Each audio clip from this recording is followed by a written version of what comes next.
about 4 years ago, a friend of mine, she doesn't live in Birmingham, she said, oh, I've got this new boyfriend, and I'd love you to meet him, he's called Greg. And I said, oh, they were coming to Birmingham. I said, why don't you pop round for drinks and nibbles? Or as Boris calls it, national lockdown. Bit of fun there, bit of old school fun there. And they came round, and I've got to be diplomatic about what I say about Greg, because they're still together. I don't like him.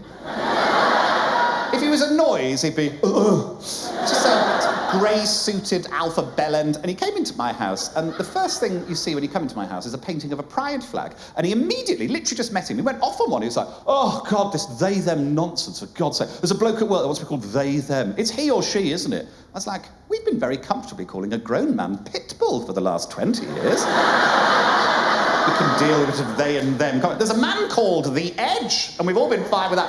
I'd like to meet The Edge and wank him off just at the point of completion. Might be my favourite joke in the show, that, just because you have to finish it off yourselves. It's so neat. It's so neat.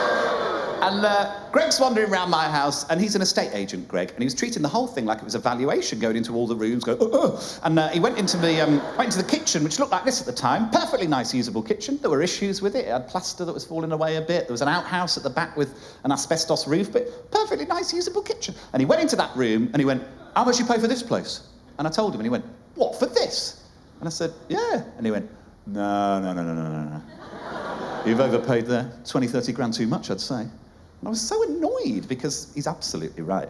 I'm terrible at negotiating, and I checked with a friend of mine who's an estate agent as well after he'd left, and she said, yeah, he's probably right, 20, 30 grand too much, but it doesn't matter in the long run, does it? You love the house, you don't want to leave, it doesn't matter. I was like, it does matter, because Greg cannot win.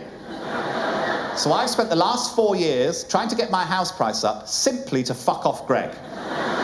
Started by getting the outhouse done. I had it knocked down. Here is a photo during that process.